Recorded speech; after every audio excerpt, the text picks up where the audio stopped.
Hello everyone, very warm welcome you all on English Zone channel. And in today's class, we are going to discuss few important literary criticism and literary theory related questions on this session on this channel English Zone. Let's begin this.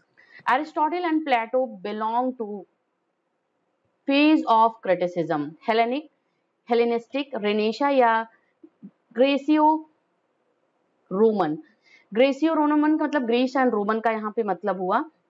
तो आपको बताना है कि किस time से, किस phase of criticism से Aristotle and Plato belong करते हैं. ऑप्शंस यहाँ पे अवेलेबल हैं, तो option A is the answer, Hellenic. Okay, option A हमारा यहाँ पे करेक्ट होगा. ऑप्शन ए को हम टिक करेंगे. अगले क्वेश्चन की तरफ चलते हैं. Who was the first literary critic who said that art is twice removed from reality. Art is twice removed from reality मतलब आर्ट और रियलिटी में कोई कंपैरिजन नहीं है. आर्ट बहुत अलग है, आप जो सच्चाई है उससे कहीं ज्यादा अलग है. आर्ट किस पे बेस्ड ऑन होता है? इमेजिनेशन पे बेस्ड ऑन होता है. तो यहाँ पे जो ये किस क्रिटिक ने इस लाइन को बोला है? प्लेटो, एरिस्टोटल, लॉन्जाइनस या हॉरेस. तो ऑप्शन हम ए को करेक्ट करेंगे, यहाँ पे प्लेटो करेंगे, को टिक करेंगे. Option A is the correct. जब हम इन सब जो क्रिटिसिज्म से रिलेटेड जो क्रिटिक्स हैं, जिन्होंने एरिस्टोटल, प्लेटो, इनके बारे में डिटेल में पढ़ेंगे, तब आपको मैं वहां पे अलग अलग क्लासिफाई करके बताऊंगी कि किस तरीके से प्लेटो किस चीज को फॉलो करते थे और जो एक इमिटेशन की क्वालिटी थी या इंटिमेशन का था और सत्यता पे यकीन नहीं करते थे या आर्ट लिखते वक्त. और एरिस्टोटल का क्या कॉन्सेप्ट था लिखने का, ट्रेजेडी किस तरीके से डिफाइन करी है एरिस्टोटल ने, वो सब कुछ हम आपको जब सेपरेट एरिस्टोटल एंड प्लेटो के बारे में बात करेंगे, क्रिटिसिज्म से रिलेटेड क्रिटिक्स को लेंगे, तब हम आपसे वहां पे डिस्कस करेंगे. और वो स्टार्टिंग से आपका मॉडर्न एज तक के क्रिटिक को हम पिक करेंगे. नंबर थर्ड क्वेश्चन को देखते हैं. On translating Homer is written by. ये आपका वर्क है, किसने लिखा है? ऑन ट्रांसलेटिंग होमर किसके द्वारा लिखा गया है? ये आपका मैथ्यू एर्नोल्ड, वॉल्टर पेटर या है आपका टी.एस. इलियट या डी विलियम हैजलिट ने लिखा है. तो आंसर को देखते हैं. आंसर हमारा ऑप्शन ए करेक्ट है. On translating Homer is written by Matthew Arnold. Matthew Arnold ने लिखा है. विक्टोरियन एज के क्रिटिक हैं, बहुत फेमस क्रिटिक हैं विक्टोरियन एज के. ये पोएट भी थे, पेसिमिस्टिक पोएट थे विक्टोरियन एज में. और इनका जो वर्क है ये आपका ऑन ट्रांसलेटिंग होमर है, जो कि अगर मैं बात करूं तो पब्लिश कब हुई है? This is published in the year 1861. ठीक है, 1861 में ये हमारा पब्लिश किया है मैथ्यू एर्नोल्ड ने. Next we have the question number 4. Who propose that poet should be banished from the ideal republic. Ideal republic से पोएट्स को बैनिश कर देना चाहिए, उनको वहां यहाँ से निर्वासित कर देना चाहिए. ऐसा किसने प्रपोज करा था? Plato, Aristotle, sir Philip Sidney, sir Thomas More. तो ऑब्वियसली प्लेटो है. प्लेटो इज द क्रिटिक जिन्होंने इस बारे में बात की है. ऑप्शन ए करेक्ट है 4 नंबर क्वेश्चन का. नंबर 5 भी है. Who consider poetry a mother of lies. Mother of lies ये कंसीडर कौन करता है पोइट्री को? अभी हमने बात की जिसने की ट्वाइस रिमूव फ्रॉम रियलिटी है, तो वो किसने बात की थी? प्लेटो ने बात की थी. तो ऑब्वियसली यहाँ पे हम ऑप्शन बी को करेक्ट करेंगे, प्लेटो. ओके, क्योंकि देखिए मदर ऑफ लाइज मतलब जो होती है पोइट्री क्या होती है? Art is twice removed from reality, ये एरिस्टोटल ये प्लेटो ने ही बोला है. तो वही है कि कहीं सत्यता का कहीं दूर दूर से नाता नहीं होता है. जब भी हम आर्ट लिखते हैं आर्ट रिलेटेड, तो poetry is also a part of art. तो वहां पे यही बोला है कि poetry is a mother of lies, मतलब झूठ की जो माता है, जो या झूठ को जो जीवन देती है, वो क्या है? पोएट्री है. क्योंकि पोएट्री में रियलिटी के बारे में बात नहीं होती है. पोएट अपने इमेजिनेशन, अपने इमोशंस और साथ ही साथ वो एलाबोरेट इस तरीके से करता है कि वो आपको कुछ अच्छी चीजें उसके थ्रू आपको प्रोवाइड कर सके. It is remove twice removed from reality होता है. नेक्स्ट क्वेश्चन को हम देखते हैं. Number 6 question. Aristotle critical work is entitled. Aristotle का जो क्रिटिकल वर्क है वो क्या एंटाइटल्ड है, मतलब उसका नेम आपको बताना है. इजी क्वेश्चन है. आर्ट्स पोएटिका है, पोएटिक्स है, या डी आर्ट पोएटिका है, आर्ट पोएटिक है. तो ये हमारा ऑप्शन बी करेक्ट होगा, पोएटिक्स. ठीक है, Poetics is the answer, option B. इसी में इन्होंने ट्रेजेडी क्या होती है उसके बारे में बताया है. सीरियस सब्जेक्ट नोट पे लिखी जाती है ट्रेजेडी, अरिस्टोटल ने बात की है. तो अरिस्टोटल का क्रिटिकल वर्क अगर हम बात करते हैं that is poetics. Option B is the answer. Number 7. Who is the author of Ars Poetica? Ars Poetica के ऑथर कौन है? प्लेटो, एरिस्टोटल, होरेस या लॉन्जाइनस? तो ऑप्शन सी को करेक्ट करेंगे, Horace is the answer. Number 8 we have who is the author of Symposium? Symposium के author कौन है? आपको इसका आंसर देना है, एरिस्टोटल, लॉन्जाइनस या है आपका प्लेटो। तो आंसर की अगर बात करते हैं तो ऑप्शन डी हमारा करेक्ट आंसर है, Plato is the author of Symposium. ये एक बुक है जो प्लेटो ने लिखी हुई है। ये अप्रॉक्स जो लिखी है ये फिलोसॉफिकल टेक्स्ट है जो कि 385 से 370 बिफोर क्राइस्ट के टाइम ड्यूरेशन में ये लिखा गया है। तो ये जो स्पीच एक तरीके की है, सिंपोजियम जो है ये है group of notable man attending a banquet, उसमें जो स्पीच है उसके बारे में बात की गई है। और आगे हम इंग्लिश में ये पब्लिश हुई है, in English it was publish in 1795। Okay, 1795 में इंग्लिश लैंग्वेज में ये पब्लिश हुई है। Next we have 9 number question, to whom poetry is the spontaneous overflow of powerful passion या पावरफुल फीलिंग? किसके अकॉर्डिंग ये है हमारा यहाँ पे कि पोएट्री जो है स्पॉन्टेनियस ओवरफ्लो है? ऑप्शन है कीट्स, शेले, वर्ड्सवर्थ, कॉलरिज। तो यहाँ पे अगर हम आंसर देखते हैं, आंसर जो है वो ऑप्शन सी है, Wordsworth. Option C is the answer, Wordsworth ने बोला है पोएट्री जो है स्पॉन्टेनियस ओवरफ्लो है किसकी? पावरफुल फीलिंग्स की। Next we have number 10, Horace was a Greek critic, Roman critic, French critic या जर्मन क्रिटिक? होरेस क्या है आपको बताना है, इन चारों ऑप्शंस में से कौन है। तो इसके जो आंसर की हम बात करते हैं तो ऑप्शन हमारा बी करेक्ट है, Roman critic. Option B is the answer, Horace was the Roman critic. Option B है क्वेश्चन नंबर 10 का आंसर। Next number 11, Aristotle discusses the theory of tragedy in? Aristotle ने थियरी ऑफ जो tragedy के बारे में बात की है वो किस में बात की है? वो आर्ट पोएटिक में बात की है या पोएटिक्स में बात की है, रेथोरिक में बात की है, आर्ट्स पोएटिका में बात करी है? आपको आंसर देना है ABCD में से। तो इसका जो आंसर है वो है हमारा ऑप्शन बी, क्योंकि पोएटिक्स में इन्होंने अपने कॉन्सेप्ट्स तो दिया है, इन्होंने अपनी क्रिटिकल वर्क है जो पोएटिक्स है इसमें लिखी हुई है, अपनी जो क्रिटिकल एनालिसिस है इनका वर्क से रिलेटेड या आपका लिटरेचर से रिलेटेड उसमें किया है। और ट्रेजेडी के बारे में जो बात कर रही है कि ट्रेजेडी जो होती है वो सीरियस होनी चाहिए, ट्रेजेडी में क्या क्या पार्ट्स होने चाहिए, plot is the very important part of the tragedy, soul of the tragedy, और क्या किस लेंथ का होना चाहिए, मिडल होना चाहिए, स्टार्टिंग होनी चाहिए, मिडल, एंड होना चाहिए। ये पूरी एक थियरी है, एक डेफिनेशन है ट्रेजेडी की, जो कि उन्होंने जो ये थियरी दी है ट्रेजेडी की, that is in his work, in his critical work, that is poetics. Number 12, how many principal sources of sublimity are there according to Longinus? देखिए Longinus ने किसके बारे में बात की है? sublimity के बारे में बात की है। sublimity क्या होता है ये Longinus का आपका समझोगे, Longinus एज अ क्रिटिक जब पढ़ोगे तो यहाँ पे वही बात हो रही है कि कितने प्रिंसिपल सोर्सेज दिए हैं सबलिमिटी, ऑन दी सबलाइम इनका वर्क है, ये आप समझ लो पहले, सबसे पहले इसके बारे में बात कर लेते हैं, ऑन दी सबलाइम। ठीक है, ये क्या है? This is the book of या क्रिटिकल बुक ऑफ लॉन्जाइनस। ठीक है, लॉन्जाइनस का ये क्रिटिकल वर्क है और सबलिमिटी के बारे में ऑन द सबलाइम वर्क में इन्होंने बात की। तो कितने प्रिंसिपल सोर्सेज होते हैं सबलिमिटी के?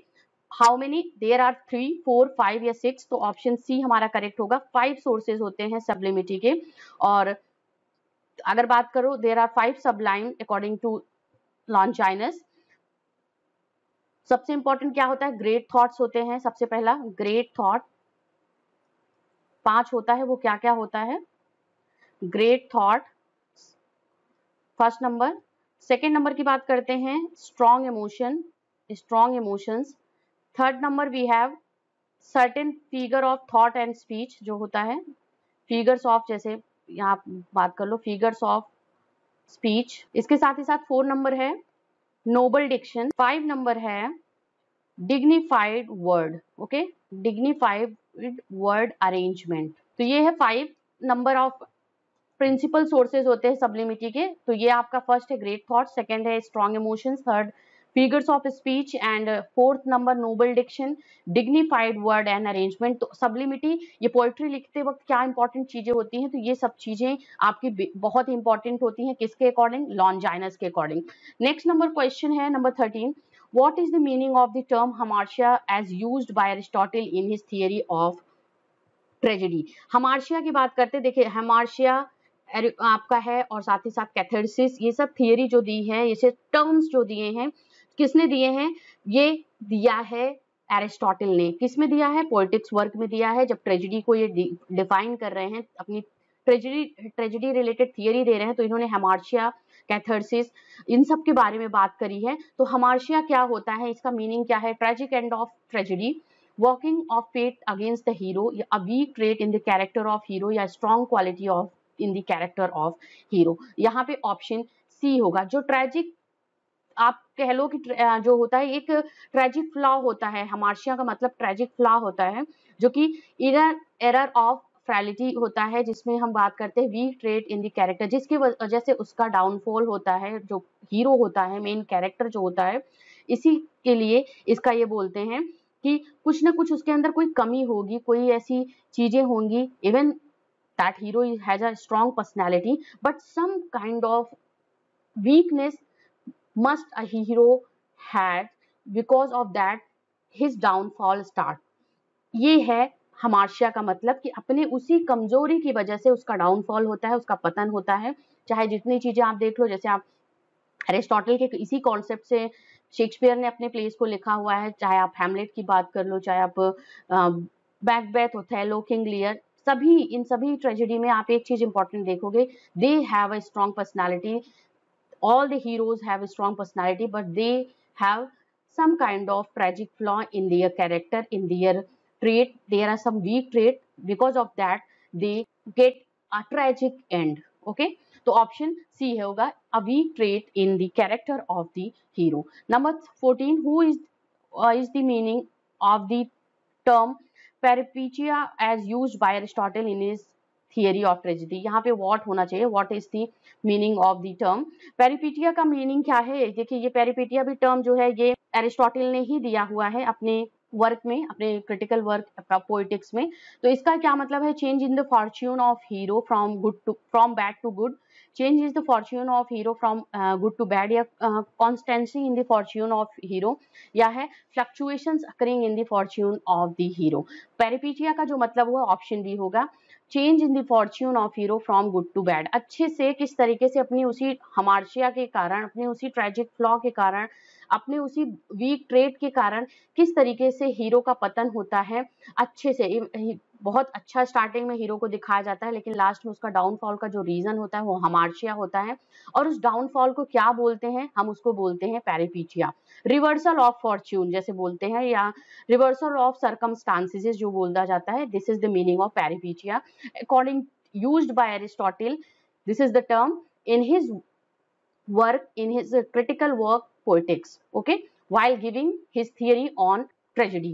number 15 we have, what is the meaning of term anagnorisis is used by Aristotle in his theory of tragedy। अभी देखिए अरिस्टोटल के बारे में ही बात हो रही, तो इनके डिफरेंट टर्म्स को यहाँ पे हम क्लासिफाई करके या एक तरीके से एक्सप्लेन करके आपको बता रहे हैं कि किस तरीके से इन्होंने ट्रेजेडी में कौन कौन से टर्म्स दिए हैं, क्या होता है ट्रेजेडी लिखते वक्त, और एक हीरो के लिए क्या क्या चीजें इंपॉर्टेंट होती हैं। तो यहाँ पे बात क्या किस टर्म के बारे में आई है, अभी हमने पेरिपीटिया हमार्शिया के बारे में बात कर ली, अब एनाग्नोरिसिस के बारे में बात कर रहे हैं। ऑप्शन है the heroes recognition of his tragic flaw, heroes ignorance about his tragic flaw, the heroes recognition of his adversary, या है heroes recognition of his tragic and. तो ऑप्शन ए होगा, heroes recognition of his tragic flaw. जब hero अपनी गलती के बारे में उसको पता चलता है कि मेरे अंदर क्या कमी है, इस चीज की कमी है, तो उसको हम क्या बोलते हैं, एनाग्नोरिसिस। मतलब आप यहाँ पे क्या मतलब होगा, recognition of hero's tragic flaw, that is called anagnorisis। तो question number 16, what is denouement, the ending of the tragedy, the ending of a comedy, the climax of a tragedy या climax of a comedy। तो option A correct करेंगे, यहाँ पे B दिया गया है, option ए हमारा करेक्ट होगा, the ending of a tragedy। Tragedy का जो एंड होता है उसको हम बोलते हैं डेनाउनमेंट। मतलब क्या, कि ये जब जो कॉन्फ्लिक्ट होता है वो रिजॉल्व होता है। कॉन्फ्लिक्ट मतलब आपका जो है जो तरीके का conflict is resolve, okay, conflict is resolve, that is called denouement. और वो पॉइंट क्या होता है, at the end of the tragedy. जब ट्रेजेडी में कॉन्फ्लिक्ट को रिजॉल्व कर दिया जाता है तो that is called denouement. Next, number 17. Who was the originator of the theory of the imitation or in literature? Imitation in literature में इस theory का originator कौन है? Longinus, Plato, Aristotle, Horace। आप सभी इससे बहुत अच्छे से familiar होंगे, जिन्होंने भी literary criticism थोड़ा बहुत पढ़ा होगा उनको ये आंसर पता होगा। ये बहुत ही फेमस थियरी है और ओरिजिनेटर इसकी प्लेटो है। ऑप्शन सी को हम यहाँ पे करेक्ट करेंगे। Number 18 we have who made a difference between poetry and poem। Poetry और पोएम में कौन डिफरेंस बताता है या कौन करता है, इसमें किसने बताया है कि there is a certain differences between poetry and poem? Coleridge, Addison, Arnold या एलियट। ये आपके सभी मॉडर्न एज के जो आपके हैं, मॉडर्न टाइम के क्रिटिक हैं। तो option A is the answer, Coleridge. Coleridge has told that there is a difference between poetry and poem. 19. Who was the most illustrious pupil of Plato? Plato का illustrious pupil कौन था, मतलब सबसे मेहनती की अगर बात कर लो? एरिस्टोटल, लॉन्जाइनस, एरिस्टोफेन्स या सोक्रेट्स? तो ऑप्शन ए करेक्ट है, Aristotle. Next number, who was the most illustrious disciple of Socrates? देखिए यहाँ पे आ गया, तो ये आपका है सोफोक्लीस, प्लेटस, प्लेटो या है साइटस। तो ऑप्शन यहाँ पे हम बात करेंगे ऑप्शन सी की। प्लेटो जो थे वो कौन थे? इलस्ट्रियस डिसिपल थे, मतलब एक शिष्य थे जो इनके, वो सोक्रेट्स के थे। Number next we have from where has the term Oedipus complex originated? Oedipus complex जो टर्म है, देयर इज सब काइंड ऑफ ओडिपस कॉम्प्लेक्स बोला जाता है, जो आपका है कि जब there is a kind of connection या emotions if a son had for her mother, and that is more than maternal love, that is more than that, तो वहां पे आपका क्या होता है, वो होता है ओडिपस कॉम्प्लेक्स। तो ये किसने दिया है टर्म को? Oedipus the Rex, Oedipus the Colonus, या है एंटिगोन, या है आपका Jocasta the queen of Thebes? तो option A is the correct, Oedipus the Rex has given this term Oedipus complex. Next number 22, द टर्म Electra complex has originated from tragedy entitled Electra. Who is the author of his tragedy? Achilles, Sophocles, Euripides या Seneca? तो option B है Sophocles. Okay, Sophocles was the author of the tragedy that is Electra. ये Electra देखिए इसी का just उल्टा है आपका Electra complex, just opposite of Electra complex is just opposite of Oedipus complex. Oedipus complex में जहाँ पे एक बॉन्ड होता है सन एंड मदर के बीच में, वहीं पे इलेक्ट्रा कॉम्प्लेक्स में जो बॉन्ड होता है वही same bond more than father daughter love, एक जो बॉन्ड अलग सा होता है उसको हम इलेक्ट्रा कॉम्प्लेक्स कहते हैं। और यहाँ पे ये होता है कि कहीं ना कहीं थोड़ा सा सेक्सुअल अटैचमेंट होता है डॉटर एंड फादर के बीच में। इलेक्ट्रा कॉम्प्लेक्स में, ओडिपस कॉम्प्लेक्स में वो अटैचमेंट जो होता है वो आपका मदर और सन के बीच में होता है। तो option B is the answer. Okay, Sophocles ये जो है दिस इज द प्ले, या ओके, ट्रेजिक प्ले है इलेक्ट्रा। ओके, इलेक्ट्रा नेम से इंटाइटल्ड है और इसी सब्जेक्ट मैटर पे बेस्ड ऑन है, इलेक्ट्रा कॉम्प्लेक्स पे। Next number 23, who remarked Spenser write no language? Pope, Arnold, doctor Johnson या है आपका जे ओ होना चाहिए HN, डॉक्टर जॉनसन मतलब सैमुअल जॉनसन की बात हो रही है, बेन जॉनसन? तो ऑप्शन डी करेक्ट होगा, Ben Jonson. Okay, 24 we have in which of the following works Plato discusses his theory on poetry? Apology, Ion या रिपब्लिक या है आपका फेडरस? तो यहाँ पे ऑप्शन डी को करेक्ट करेंगे, Phaedrus. Okay, this is the book by Plato और जिसमें इनका एक है is a dialogue between Socrates and Plato के बीच का ये डायलॉग है। अपनी थियरी पोएट्री से रिलेटेड इन्होंने फेडरस में दी है। 25 we have who is the author of the notorious book entitled the school of abuse? Roger Ascham, Stephen Hawes, John Skelton या है आपका स्टीफन गोजन? तो ऑप्शन डी हमारा करेक्ट आंसर होगा यहाँ पे। ये एक बहुत ही आप कह लो कि बहुत ही क्रिटिसाइज्ड वर्क है जिस स्टीफन गोसन का, द स्कूल ऑफ अब्यूज, इसी से एक सेम टाइटल से मिलता हुआ एक वर्क है द स्कूल ऑफ स्कैंडल। ये आप मुझे इसका कमेंट सेक्शन में नेम बताइएगा, author of the book, author of the book in comment. ठीक है, इसका आंसर मुझे कमेंट सेक्शन में दीजिएगा, कमेंट बॉक्स में, कि इसके ऑथर का नेम क्या है, स्कूल ऑफ स्कैंडल। और बाकी बात कर लेते हैं स्कूल ऑफ अब्यूज की। तो आप सभी को पता है कि this is the work of Stephen Gosson, और यहाँ पे हम जो बात कर रहे हैं, ये जो एक वर्क है जो बात करती है, ये पोएट्स के अगेंस्ट बात करती है, और जो 1579 में ये वर्क लिखा गया है, पब्लिश हुआ है। This is a work against the poet.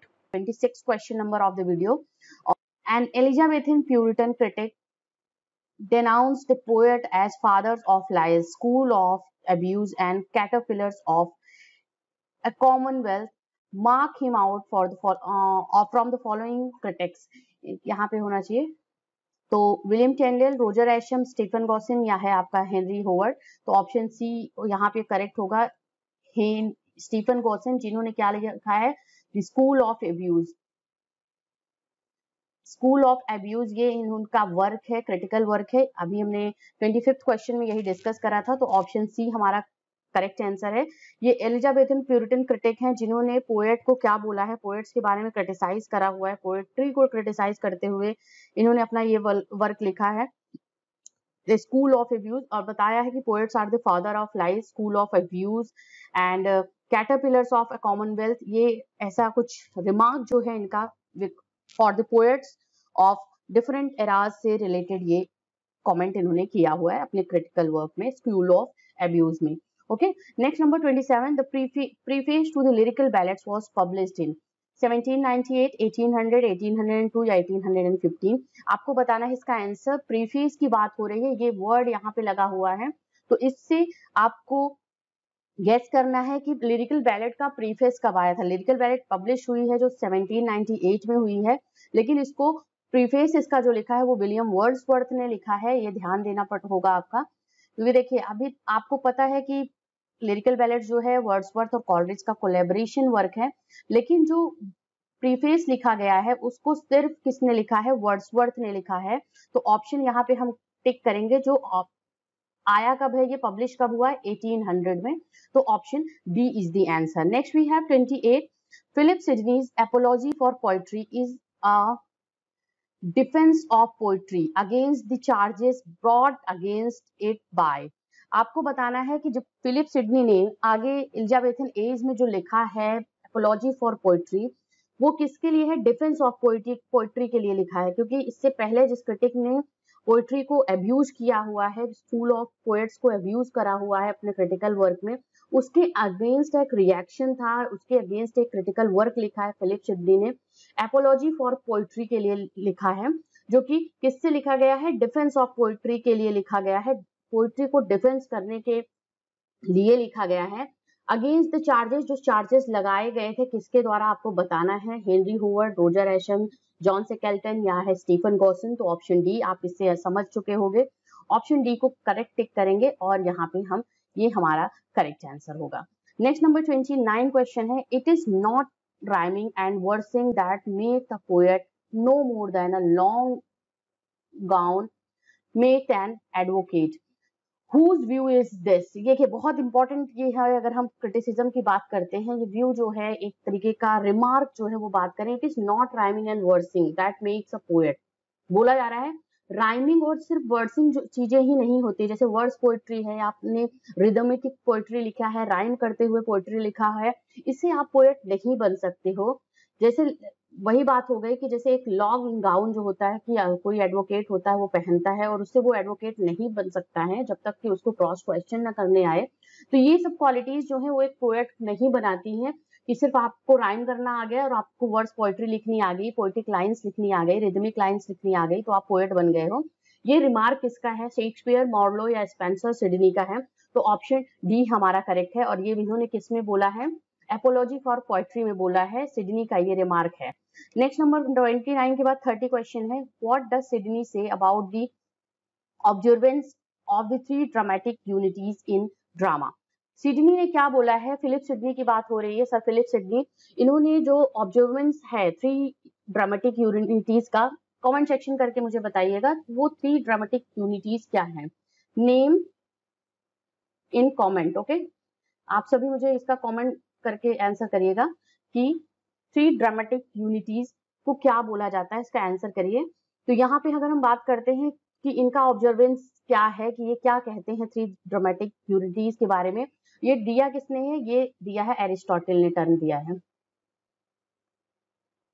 Aristotle के अकॉर्डिंग। थ्री ड्रामेटिक यूनिटीज किसी भी ट्रेजिक वर्क को लिखने के लिए, किसी भी ड्रामा को लिखने के लिए इंपॉर्टेंट होते हैं, और ट्रेजिक वर्क को स्पेशली लिखने के लिए, ट्रेजेडी को स्पेशली लिखने के लिए इंपॉर्टेंट होते हैं, तो आपको उनका नेम बताना है। तो ये फिलिप सिडनी के अकॉर्डिंग ये क्या है, उनका भी दे मस्ट बी ऑब्जर्व, उन्होंने बोला कि हाँ ड्रामेटिक यूनिटी जो होती है वो होनी चाहिए एक ट्रेजिक प्ले लिखते वक्त। या है it is not necessary to observe them, he favour the observance of the unity of action only, unity of action ही होना चाहिए सिर्फ, बाकी नहीं होना चाहिए जो दो अदर हैं। यह है their observance depends upon the nature of the theme of the play, और ये क्या बोलते हैं कि या तो ये हो सकता है कि हाँ प्ले कैसा है उसके अकॉर्डिंग डिपेंड करता है कि थ्री यूनिटीज को फॉलो करना चाहिए या नहीं, बट यहाँ पे जो ऑप्शन यहाँ पे करेक्ट होगा वो ऑप्शन ए करेक्ट होगा। इन्होंने क्या किया है, इन्होंने बोला है कि yes they must be observe, मतलब क्या है कि जो ड्रामेटिक यूनिटीज हैं ये क्या होनी चाहिए, ये ऑब्जर्व होनी चाहिए और इनको फॉलो किया जाना चाहिए जब भी कोई ड्रामा लिखा जा रहा है, इसलिए ऑप्शन ए को हम करेक्ट करेंगे। 31, What does Ben Jonson mean by humorous character? Humorous character से Ben Jonson का क्या मतलब होता है, कि humorous character जो उन्होंने अपने वर्क में लिखा हुआ है, जैसे जो भी क्रिटिकल वर्क लिखे हुए हैं, तो अब बताया है कि ह्यूमरस कैरेक्टर्स क्या होना चाहिए, a character who is always cheerful and gay, a character who is by nature melancholy, या है a character whose temper is determined by the predominance of one out of the four fluids in the human body, या है an eccentric person. तो option C को correct करेंगे, a character whose temper is determined by the predominance of one of out four fluids in the human body.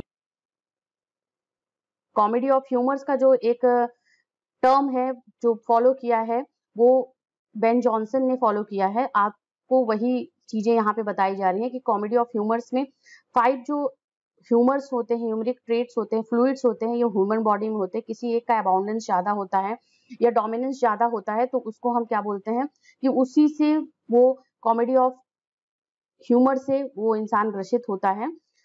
और ये 4 होते हैं, तो यहाँ पे 4 फ्लूइड्स होती हैं ह्यूमन बॉडी में, तो यही कह रहा है कि ये 4 फ्लूइड्स का जो प्रीडोमिनेंस होता है उस किसी एक फ्लूइड्स के प्रीडोमिनेंस की वजह से जो कैरेक्टर का टेम्पर होता है उसी को डिटरमाइन करता है ह्यूमरस कैरेक्टर, मतलब उसी से उसको हम ह्यूमरस कैरेक्टर बोलते हैं। और ये कॉमेडी ऑफ ह्यूमर पे बेस्ड ऑन है, कॉमेडी ऑफ ह्यूमर। आपको मैं 4 फ्लूइड्स के नेम भी बता दे रही हूँ, ये भी ध्यान दीजिएगा जो जिनको नहीं पता है। 4 फ्लूइड्स है, blood, first is blood, second is yellow bile, BILE, third number is black bile, and fourth is phlegm, PHLEGM. Okay, these are the 4 fluids that found in a human body according to Ben Jonson. Next we have the question number 32, which of the following is a critical work of Ben Jonson? आपको बताना है इन चारों में से critical work कौन सा है Ben Jonson का। Discourse of English Poetry, Discoveries, Art of English Poesies, या है An Apology for Poetry। तो ऑप्शन बी को करेक्ट करेंगे, Discoveries is the work of Ben Jonson, that is the critical work, specially क्या है ये critical work है, इसको ध्यान देना। 33 का आंसर करिए, how many poets were included by Johnson. देखिए अभी हम बेन जॉनसन की बात कर रहे हैं, बट यहाँ पे हमारा डॉक्टर जॉनसन की बात हो रही है, डॉक्टर सैमुअल जॉनसन की बात हो रही है। तो यहाँ पे पूछा जा रहा है कि कितने पोएट्स को इंक्लूड किया है डॉक्टर जॉनसन ने अपने work the lives of the most eminent English poet. The lives of the most eminent English poet is the critical work of तो यहाँ पे आपको इसका आंसर देना है कि कितने पोएट्स का इंक्लूजन है इस क्रिटिकल वर्क में, कितने पोएट्स के बारे में इन्होंने बात करी है। 48, 50, 52, 54। तो ऑप्शन हम यहाँ पे 52 को करेक्ट करेंगे, ऑप्शन सी। ठीक है। Next we have the question, Dryden wrote an essay of dramatic poesy in this. Dryden ने जो लिखा है ड्रामेटिक पोइजी, एन एसे लिखा है जॉन ड्राइडन ने। इट इज एन एसे या है ड्रामा, पोलिटिकल वर्क है या इंटरलोकेशन है। तो option D is the answer, interlocution. और देखिए इंटरलोकेशन का जो मतलब होता है एक डायलॉग का मतलब होता है, कन्वर्सेशन या डायलॉग। तो ये क्या है, an essay of dramatic poesy is a conversation of dramatic poesy, it's a dialogue of dramatic poesy, या आप कह लो it's a discussion of dramatic poesy है, जो कि जॉन ड्राइडन ने अपना वर्क लिखा है। Next number 35, Dryden in Dryden's essay of dramatic poesy, there are interlocutors representing 4 different ideologies. Which one of them expresses Dryden's own ideology, own view?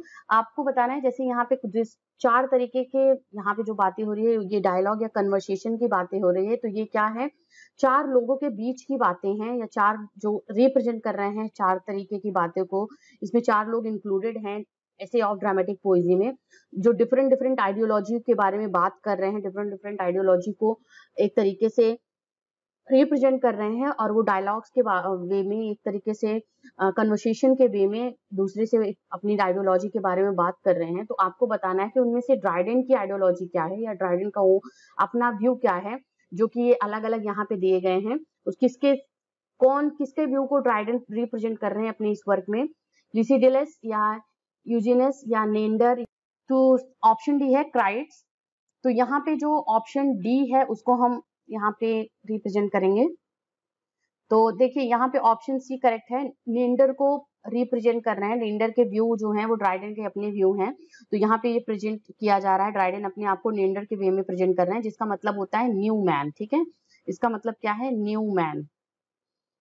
And क्राइटस है, ये classical ideology को follow करते हुए ये अब रिप्रेजेंट कर रहे हैं, जो सर रॉबर्ट होवर्ड के वे में है। तो ये ड्रामेटिक जो पोइजी है, ऐसे ऑन ड्रामेटिक पोइजी, ये है एक तरीके का डायलॉग है जो 4 स्पीकर्स के बीच का है। इनमें से 4 स्पीकर्स के नेम यहाँ पे मेंशन है आपके, लिसिडेलस एंड यूजिनस, नेंडर एंड क्राइटस। ओके, तो option C is the answer of the question number 35. 36 we have, what has Dryden to say about the observance of 3 classical dramatic unities? अभी देखिए इससे पहले के जो क्वेश्चंस थे उसमें ड्रामेटिक यूनिटीज के बारे में जब बात हुई, तो वहां पे हम सर फिलिप सिडनी का व्यू देखा था हमने, कि उन्होंने कहा था कि ड्रामेटिक यूनिटी जो होती है वो फॉलो होनी चाहिए जब भी हम प्ले लिख रहे हैं। तो यहाँ पे अब ड्राइडन के व्यूज की बारी आई है। ड्राइडन का जो ऑब्जर्वेंस है 3 क्लासिकल यूनिटीज को लेकर के, वो क्या है? He advocates their strict observance. He does not advocate their strict observance. या है he says that every dramatist should decide it for himself, या he is silent about this issue. तो ऑप्शन बी करेक्ट होगा, बिल्कुल भी follow नहीं करते। जहां पे फिलिप सिडनी उसको फॉलो करते हैं कि ये होना चाहिए, स्ट्रिक्टली फॉलोड होना चाहिए by every dramatist, but Dryden का जो व्यू है एंड इनका ऐसे ऑफ ड्रामेटिक पोइजी में जो दिया हुआ है कि क्लासिकल यूनिटीज को बिल्कुल भी स्ट्रिक्टली इसको नहीं फॉलो करना चाहिए। कोई भी जरूरी नहीं है कि हाँ बिना क्लासिकल यूनिटीज के हम ड्रामा नहीं लिख सकते हैं। ये व्यू जो है ये ड्रामेटिक यूनिटीज के ऊपर जॉन ड्राइडन का है। 37 we have, is Dryden's essay of dramatic poesy is a work of interpretive criticism, legislative criticism, comparative criticism या textual criticism? तो ऑप्शन सी करेक्ट होगा, क्योंकि यहाँ पे क्या हो रहा है, कंपैरिजन हो रहा है। 4 इसमें जो 4 स्पीकर्स हैं जो बातें कर रहे हैं, वो 4 अलग अलग आइडियोलॉजीज के बारे में बात कर रहे हैं, 4 डिफरेंट आइडियोलॉजी। तो इसी वजह से क्या है, ये क्या है, एक तरीके का कंपैरेटिव क्रिटिसिज्म है, जिसमें कंपेयर किया जा रहा है क्लासिकल टाइम को और नए टाइम को, रोमन टाइम को। इन सब चीजों को कंपेयर करके इन्होंने 4 कन्वर्सेशन या डायलॉग्स के वे में 4 स्पीकर्स के थ्रू उस चीज को कंपेयर करने की कोशिश करी है। नेक्स्ट नंबर क्वेश्चन की बात करते हैं, तो 37 का ऑप्शन सी हमारा करेक्ट है। 38 भी है, who called Dryden the father of English criticism? और देखिए इनको क्या, इन्होंने ड्रामेटिक यूनिटीज फॉलो नहीं की है, कि कोई जरूरी नहीं है कि आप उसको इसको फॉलो ही करना है, ऐसा उन्होंने बोला है। लेकिन फिर भी इनको क्या बोला जा रहा है, किसी ने इनको बोला है कि he is the father of English criticism, English criticism के फादर हैं जॉन ड्राइडेन। जोसेफ एडिशन ने बोला है या डॉक्टर सैमुअल जॉनसन, कॉलरिज या मैथ्यू एर्नोल्ट, तो ऑप्शन बी है, डॉक्टर सैमुअल जॉनसन ने बोला है, जिन्होंने क्या लिखा है, क्रिटिकल वर्क लिखा है, जो एमिनेंट पोएट्स के ऊपर लिखा है। नेक्स्ट नंबर क्वेश्चन को देखते हैं 39। We have the term collective unconscious is coined by. Collective unconscious की बात करते हैं, किसने क्वाइंड किया हुआ है, इसका आपको आंसर देना है। ये है कार्ल जंग, सिगमंड फ्रॉइड या अर्नेस्ट जोन या एरिक एरिक्सन। तो कलेक्टिव अनकॉन्शियस की थियरी को जो दिया है वो option A is the answer, Karl जंग ने दिया है। और ये इनकी साइकोलॉजी है, the part of the unconscious mind which is derived from ancestral memory and experience is the common to all humankind। ये क्या है, ये थियरी है इनकी, ये साइकेट्रिस्ट थे कार्ल जंग। नेक्स्ट वी हैव द 39 के बाद 40 क्वेश्चन है, poetic diction was taken to be standard language from the for the poetry in. ये क्या है, पोएटिक डिक्शन के बारे में बात हो रही है। Poetic diction was taken to be standard language जो है ये किस पोएट्री के लिए है, और जो ये स्पेशली अगर बात करते हैं, देखिए पोएटिक डिक्शन के वैसे ये बहुत ज्यादा पॉपुलर, वर्ड्सवर्थ ने इसको करा हुआ है, विलियम वर्ड्सवर्थ ने रोमांटिक एज में किया हुआ है। लेकिन अगर हम बात करते हैं तो ये क्या है, as a standard language for poetry जो ली गई है, ये neo classical as 18th century में ली गई है। तो यहाँ पे ये आपको समझना पड़ेगा 18th सेंचुरी, क्योंकि 18th सेंचुरी में जब पेस्टोरल पोएम्स लिखी जाती थी या लिरिकल पोएम्स लिखी जाती थी उसमें, और वो जो स्पेशल वैक्यूबलरी लिखी जाती थी वो क्या थी, पोएटिक डिक्शन के वे में होती थी, उस पोएटिक डिक्शन के नेम से उसको जाना जाता था और पोएट्री में इसको लिखा जाता था। और यहाँ पे स्पेक्टेटर क्लब में जो इनका द एक्सपेक्टेटर जो पैम्पलेट था जो आया था, उसमें जोसेफ एडिसन और रिचर्ड स्टिल ने डिस्कस करा है पोएटिक डिक्शन के बारे में, और इसके साथ ही साथ बताया है कि जो लैंग्वेज होनी चाहिए स्टैंडर्ड लैंग्वेज फॉर पोएट्री वो पोएटिक डिक्शन होती है, and that is the term. अगर हम बात करते हैं तो ये जो था ये 18th सेंचुरी के टाइम पे ही इसको पोएटिक डिक्शन के नेम से जाना जाने लगा है, और इसको एक तरीके से जो आप बात करो रिवाइव या इसको रिफाइंड जो किया है, that is in neo classical as by Wordsworth. Next number 41, the tragic comedy which is the product of the English theatre is one of the most monstrous invention that ever entered into the poet's thought. Whose view is this? John Dryden's या Alexander Pope, Joseph Addison, doctor Johnson. Tragic comedy के बारे में हो रहा है, is the product of English theatre, ये English theatre का product है और one of the most monstrous invention है ever enter into poet's thought. तो ये किसके व्यूज हैं, ये है जोसेफ एडिसन का view, option C is the answer. 42, be Homer's work, your study and delight, read them by day and meditate by night. Who gives this advice to the poets? Poet को ये advice किसने दी है, B होमर्स work, मतलब होमर्स के work पे आप ध्यान दो, योर स्टडी एंड डिलाइट, उसको पढ़ो और उससे डिलाइट लो, मतलब उससे डिलाइट लो, मतलब उस अच्छी क्रिएशन को पढ़ के आप खुश हो। Read them by day and meditate by night, उनको दिन में पढ़ो और रात में उनके बारे में गहन चिंतन करो। ऐसा किसने एडवाइस दिया है पोएट्स को, ड्राइडेन, पोप या होमर, डॉक्टर जॉनसन या एडिशन ने? तो वो ऑप्शन बी है, अलेक्जेंडर पोप ने ये एडवाइस दी है। 43, which of the following critics preferred Shakespeare's comedies to his tragedies? किस क्रिटिक ने जो प्रेफर करा हुआ है कि शेक्सपियर की कॉमेडीज कहीं ज्यादा बेहतर हैं उनकी ट्रेजिक प्लेस से? ये ड्राइडेन, पोप, जॉनसन या एडिशन ने बोला है, और ये बोला है डॉक्टर सैमुअल जॉनसन ने, option C is the answer.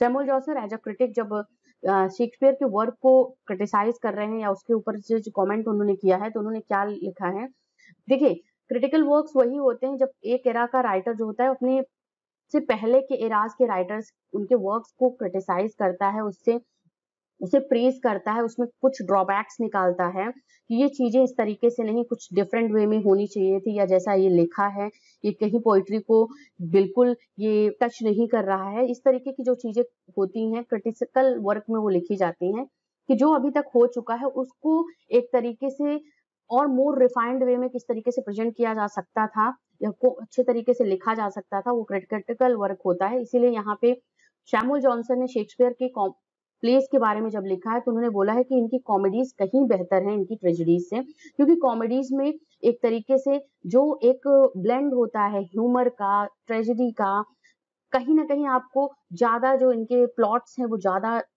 आपको एक तरीके से टाइट प्लॉट्स मिलते हैं कॉमेडी में compare to tragedies. Next number question की बात करते हैं 44। Gynocriticism is associated with, gynocriticism जो है वो किससे एसोसिएट करता है? एलन वॉल्टर, एलन मोर्स या जूलिया क्रिस्टीवा, केट मिलेट।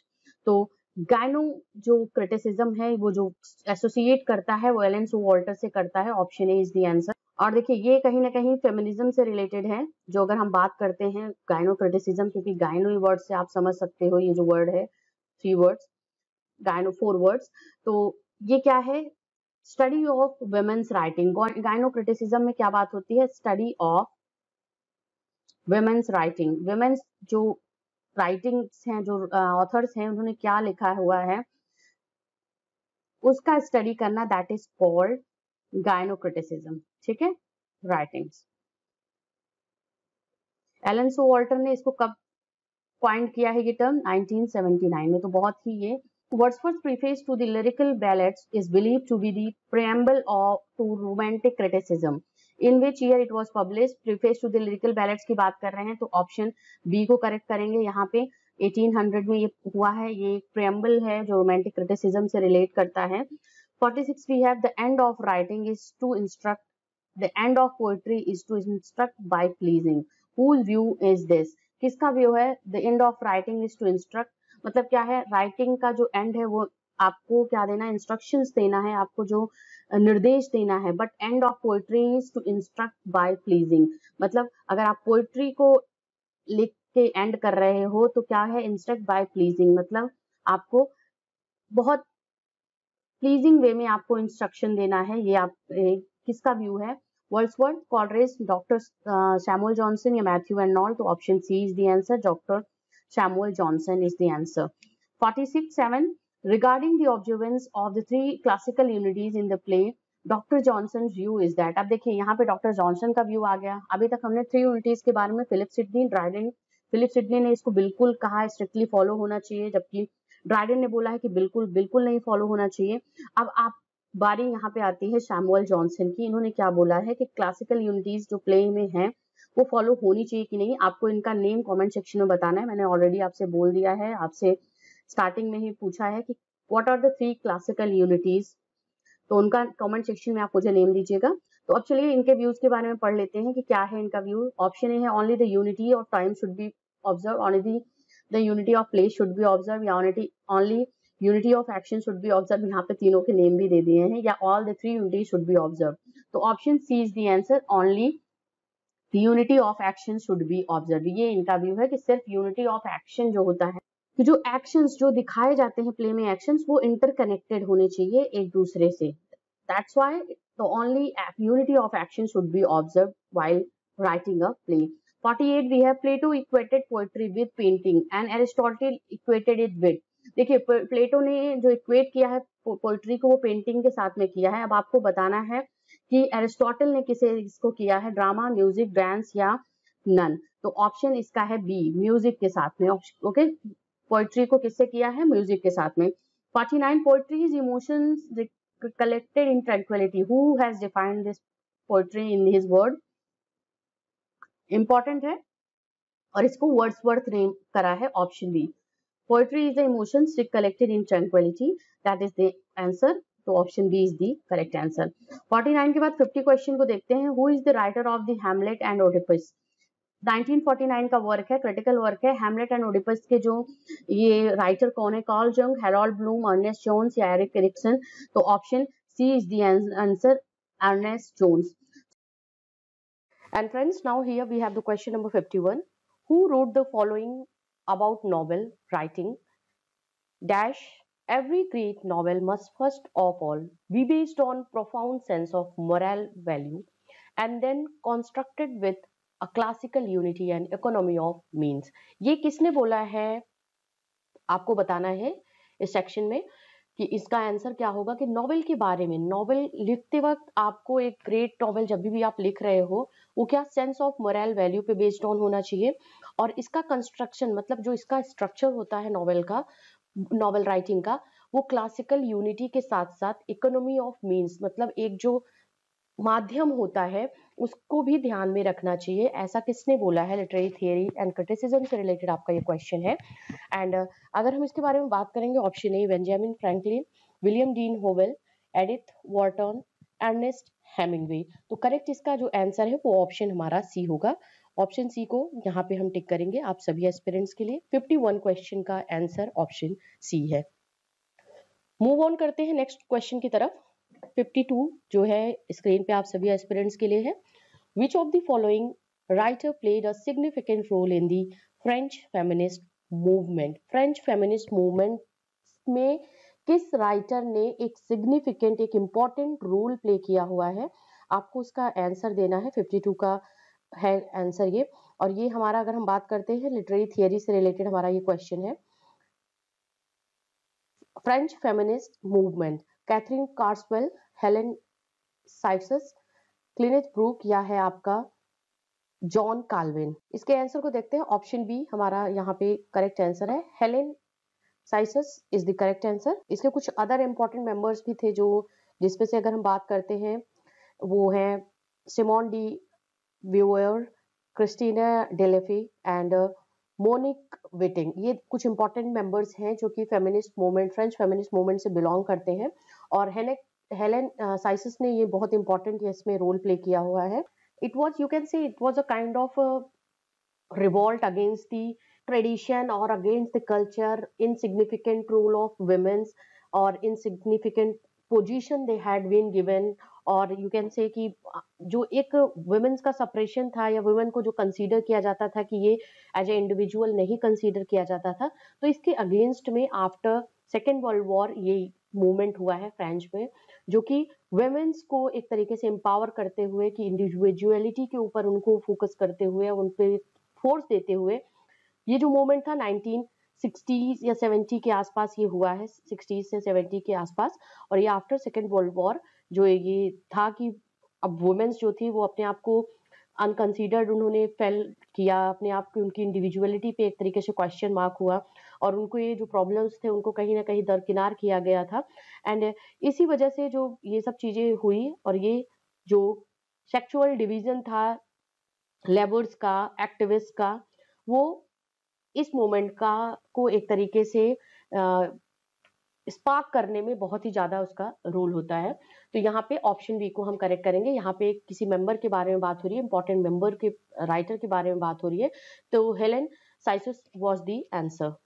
और वो ये जो लेडी थी ये फ्रेंच ऑथर थी, क्रिटिक थी एंड ऑल्सो फेमिनिस्ट थियरिस्ट थी, and that's why she had played a significant role in French feminist movement. Next, we have the question number 53.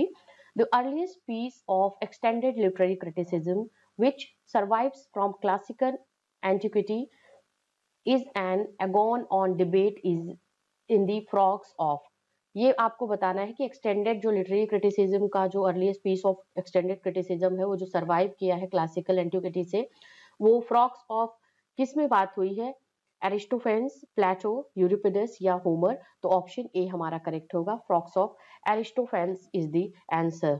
और ये अगर इसकी बात करते हैं, ये द फ्रॉग्स है जो, this is the comic play of, comedy play है ये एरिस्टोफेंस का, Greek ancient Greek playwright थे एरिस्टोफेंस, उनका वर्क है ये,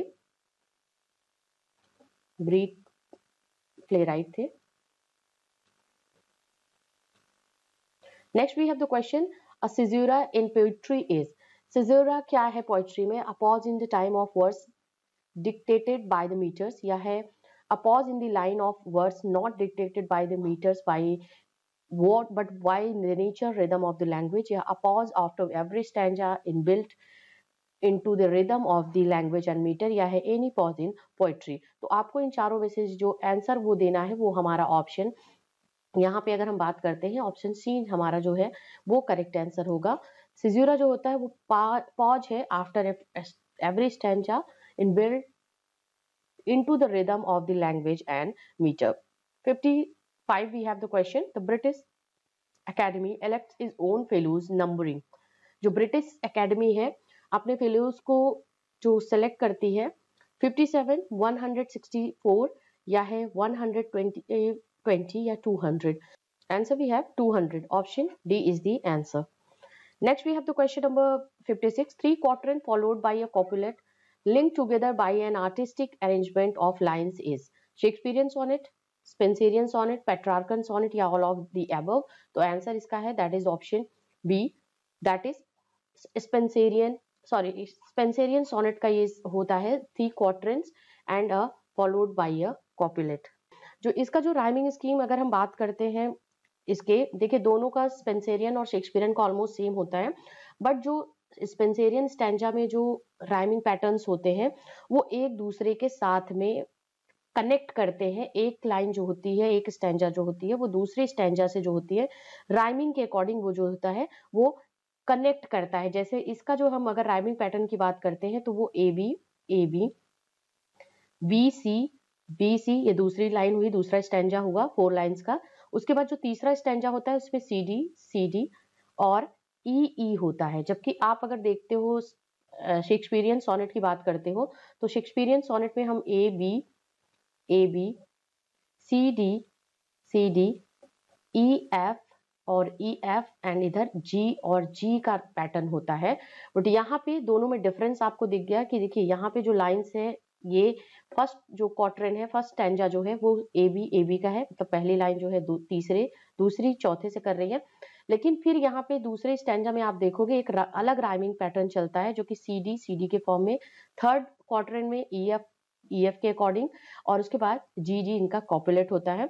बट यहाँ पे हम देखते हैं कि यहाँ पे पहली जो लाइन होती है वो तीसरी लाइन से और दूसरी जो होती है वो चौथी लाइन, उसके बाद दूसरे स्टैंजा की पहली लाइन और तीसरी लाइन से ये कनेक्ट करती है, एक दूसरे सिमिलर होती है. तो इसी वजह से क्वेश्चन आपका है 3 quatrains followed by a couplet linked together by an artistic arrangement of lines is that is option B Spenserian sonnet हमारा होगा ये करेक्ट आंसर. तो इसको हम करेंगे ऑप्शन बी को करेक्ट करेंगे. 57 की बात करते हैं. Which of the following is not true about Puritanism. Puritanism के अकॉर्डिंग या प्यूरिटनिज्म जो एक मूवमेंट था उसके हिसाब से कौन सा इन चारों ऑप्शंस में से करेक्ट नहीं बैठता है. Puritan rejected the Anglican church. Satirical references of Puritans are available in Shakespearean plays. या है the Puritans insisted on the purity of body more than purity of soul. या ऑप्शन डी है they considered beauty and worldly pleasure as traps of evil. तो इन चारों options में से अगर हम इनके आंसर की बात करेंगे तो यहाँ पे हमारा आंसर ऑप्शन सी होगा. Puritan insisted on purity of body more than purity of soul. ये है प्यूरिटनिज्म और ये इंग्लिश प्रोटेस्टेंट थे जो कि 17th सेंचुरी में जो रिफॉर्मेशन हुआ है चर्च का एलिजाबेथ फर्स्ट के अंडर में उसको फॉलो करते हैं. उनके जो बिलीव्स हैं उनको करते हैं कि God had chosen a few peoples the elect for salvation. तो यहाँ पे हम करेक्ट आंसर जो करेंगे वो हमारा होगा Puritans insisted on purity of body more than purity of soul. Next we have the question number 58. Sham classicism refers to. Sham classicism की अगर हम बात करते हैं तो ये क्या है, किससे बिलोंग करता है? ये है नियो क्लासिसिज्म या है एंशिएंट क्लासिसिज्म या है आपका स्यूडो क्लासिसिज्म या नन ऑफ दीज. तो अगर हम यहाँ पे हम आंसर की बात करते हैं तो ये हमारा जो है ऑप्शन ए करेक्ट होगा. Neoclassicism is sham classicism. We have the specially 18th century का जो टाइम है जिसको हम नियो क्लासिकल एज बोलते हैं उसको बोलते हैं. ये हमारा जो टाइम है इससे बिलोंग करता है. इसी को एक आप कह लो जो इसका सब नेम है या एक एक्स नेम है वो इसको हम बोलते हैं 18th सेंचुरी लिटरेचर को, 18th सेंचुरी एरा को. And they believes the writers, you can say the writers of the neoclassical era or the 18th century or Sham classicism, they followed the Greek and Roman culture in their literature, where they adopted simple forms, simplicity in their work, and clarity of structure, you can say. Perfection, because prose and reason were the most important theme, most important uh, part of the prose work of the 18th century literature. Next we have the question number 59. Vers de libre means, vers de libre ये आपका term है, आपको बताना है French term, इसमें meaning क्या होता है, blank verse, no verse, free verse या है कोर्टली वर्स। तो ऑप्शन डी हमारा होगा, फ्री वर्स होता है जहां पे किसी भी लाइन को फॉलो नहीं किया जाता है, एक लाइन दूसरे लाइन की राइमिंग पैटर्न मीटर को नहीं फॉलो करते हुए, और ये मॉडर्न एज लिटरेचर में बहुत ही ब्रिलियंटली फॉलो किया गया है by the writers modern age. Next we have the 60 number question, what do you mean by synecdoche. Synecdoche से आपका क्या मतलब है, आपको इसका आंसर बताना है। यहाँ पे क्वेश्चन ये पूछा गया है आप सभी से, और आंसर हम डायरेक्टली इसके आंसर को देखेंगे तो यहाँ पे हमारा होगा option D,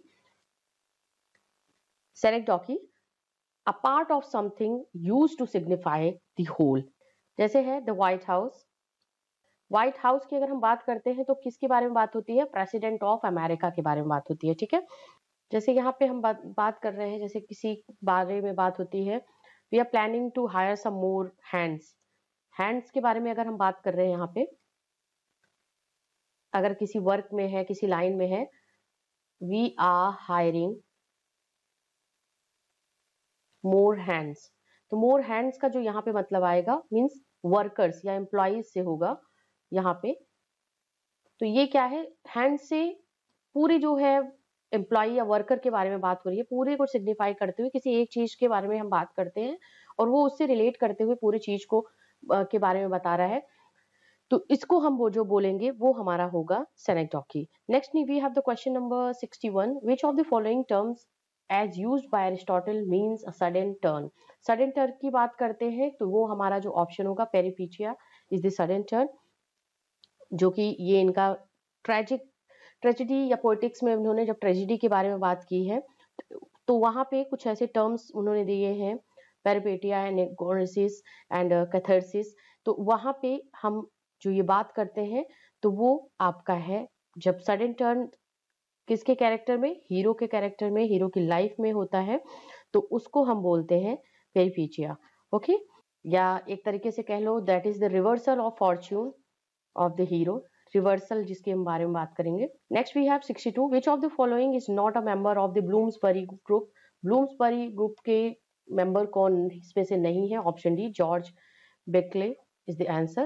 Roger Fry, Lytton Strachey and Vanessa Bell are the member of the Bloomsbury group. Okay, we have the 63 number question, who played a key role in the establishment of Yale School of Deconstruction। यहाँ पे है Robert Graves, Jack Thomas Grain या Edward Herbert, Geoffrey Hartman. Option D we have the correct answer, Geoffrey Hartman is the answer, who played important or significant key role in establishing the Yale School of Deconstruction। इसके बारे में हम बाद में बात करेंगे, what is this kind of Yale School। 64 we have, the chief characteristic feature in medieval literature is, in medieval literature is realism in representation of time and space, frequent use of allegory, a large body of personal literature, या है a popular game of the bird and the beast fable। तो यहाँ पे option D को correct करेंगे, option beast and birds के बारे में, जहाँ पे फेबल्स के बारे में बहुत ज्यादा बात हुई है, एक इंपॉर्टेंट चीफ कैरेक्टरिस्टिक है मेडिवल लिटरेचर की, तो option D is the answer. 65 we have, who among the following talk of the rhetorical theory of troops in criticism, Horace, Michael Foucault या लेकॉन या नॉर्थन फ्राई। तो option B है Michael Foucault, critical ये critics है, इन्होंने rhetorical theory of troops के बारे में बात की है क्रिटिसिज्म में। और ये कुछ 65 नंबर क्वेश्चंस थे यहाँ पे आज की इस क्लास में, लिटरेरी थियरी एंड क्रिटिसिज्म से रिलेटेड हमने डिस्कस करा है। और प्लीज डू शेयर आपको ये क्लास कैसी लगी, और जिन्होंने अभी तक स्टार्टिंग से क्लास नहीं ली है या देखा नहीं है इंपॉर्टेंट क्वेश्चन जो स्टार्टिंग में हमने डिस्कस करा, तो आप प्लीज एक बार रिवर्स करके इस क्लास को जरूर वॉच आउट करिए, आपके एग्जाम पॉइंट ऑफ व्यू से इंपॉर्टेंट है। आप सभी से मैं नेक्स्ट क्लास में मिलूंगी, till then keep watching English zone. Thank you for watching this.